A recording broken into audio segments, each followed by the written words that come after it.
Assalamu alaikum. I'm Bilal Technology Wala here once again with another topic. Today we will be having a discussion with ChatGPT on the topic how to think creatively and solve problem effectively. Let me take ChatGPT into the call. Hey ChatGPT, how are you? I am going to discuss with you the topic how to think creatively and solve problems effectively. Are you ready for that? Absolutely, I'm ready. That sounds like a really exciting topic. We can dive into creative thinking techniques, problem solving strategies, and anything else you'd like to explore. Let me know where you want to start. What does creative thinking mean to you in your daily life?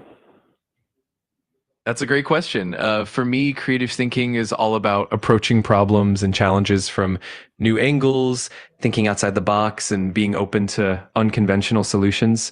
In daily life, it could mean finding creative ways to streamline tasks, coming up with unique ideas from projects, or even just looking at everyday situations with a fresh perspective. It definitely adds a lot of fun and innovation to daily routines. Give example. Sure. For example, let's say you're trying to organize your workspace. Instead of just arranging things in a typical way, get creative by using repurposed items like using a vintage box as a pen holder or designing a mini whiteboard for quick notes. Another example could be in problem solving. If you're facing a technical issue, you might brainstorm solutions by combining ideas from different fields, like mixing technology with art to create a unique solution. It's all about mixing things up and staying open minded. So please give me an example when creativity help a person solve a difficult problem. Absolutely. Let's say someone is trying to tackle a complex work problem, like finding a way to streamline a project that has multiple bottlenecks. Taking a break and having a cup of tea can actually help clear the mind. That moment of pause allows the brain to relax, make new connections, and sometimes come up with fresh perspectives that weren't obvious before. It can lead to innovative solutions that combine different ideas or even spot patterns that were missed initially. So, in that way, a simple tea break can be a catalyst for creative problem solving. When I feel stuck, I usually try a few different strategies. One is to change my environments, like moving to a different room or going outside for a bit. Another approach is to take a break and do something entirely different, like taking a walk, listening to music, or even engaging in a hobby. Sometimes talking to someone else or bouncing ideas off a friend can spark new insights. And I also love using creative prompts or even random idea generators to get the ball rolling. So what It's all strategies help a person look at the problem from different perspectives? There are quite a few strategies that can help with that. One effective method is to practice role playing, where you imagine how different people, like a customer, a competitor, or even a different industry expert, would view the problem. Another strategy is to use tools like mind mapping, which can help you visually explore different angles and connections. You could also try the five whys technique, where you keep asking why to dig deeper into the root cause of the issue.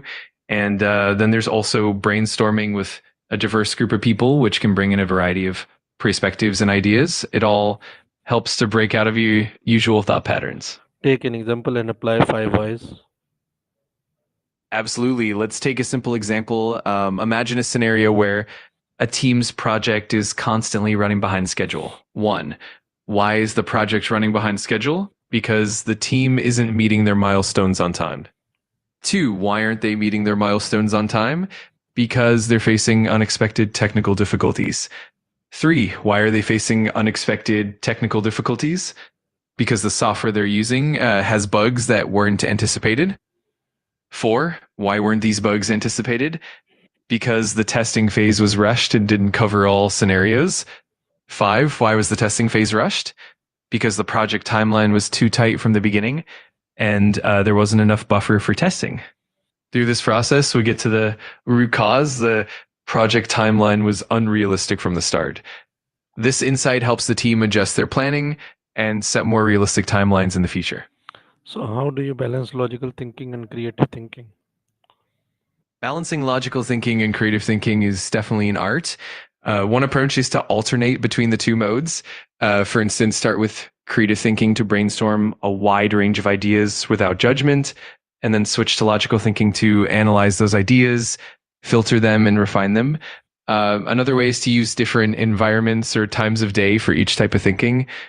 For example, you might do your creative brainstorming in a relaxed setting and then move to a more structured environment for logical analysis.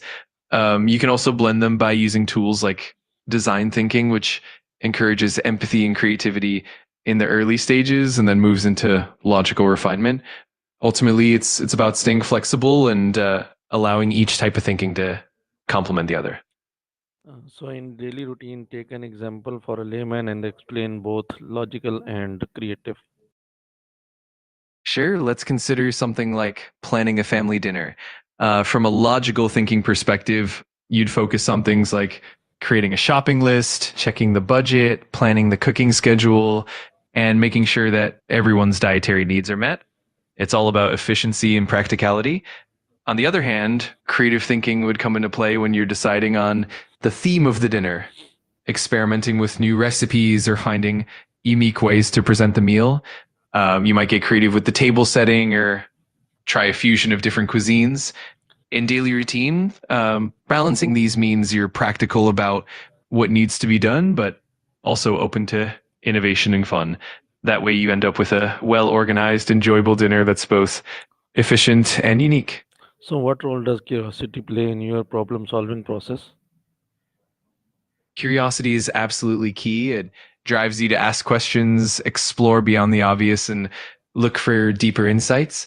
When you're curious, you're more likely to consider different perspectives, dig into the root causes of issues, and experiment with new ideas without fear of failure. It also keeps you engaged and motivated throughout the problem solving process. In essence, curiosity fuels continuous learning and helps you stay open to possibilities, making the entire process more dynamic and effective. So, how do you stay open minded when exploring unusual or unconventional ideas? Absolutely. Being open minded really allows you to embrace those unconventional ideas without immediate judgment. It encourages you to explore a broader range of possibilities, which can lead to innovative solutions that you might not have considered otherwise. It also helps in fostering collaboration and creating an environment where all ideas are valued.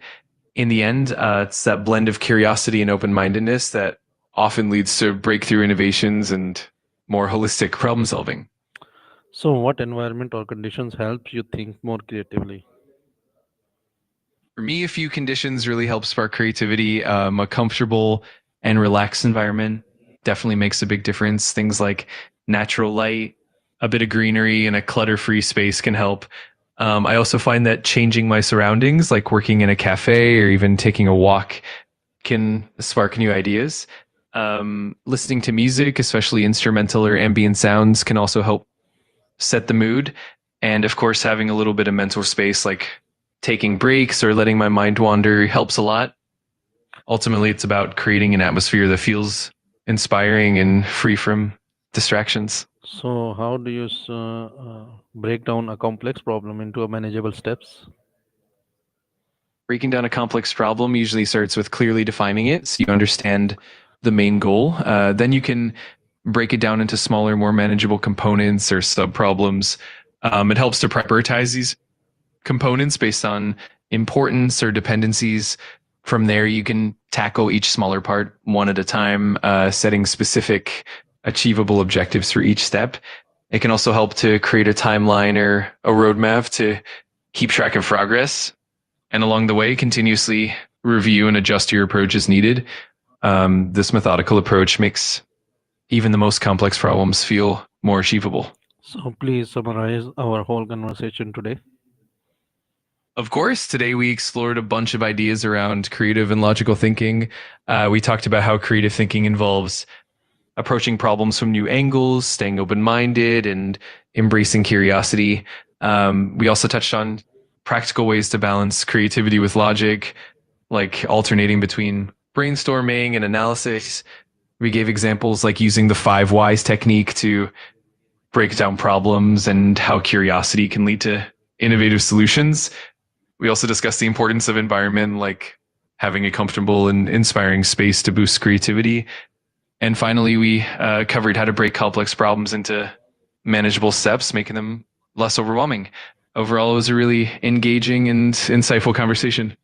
So I will be connecting with you soon. I hope our audience will like this conversation on the topic how to think creatively and solve problem effectively. So till then, for the next time, take care and goodbye. That sounds fantastic. I'm sure your audience will love it. Looking forward to our next chat. Until then,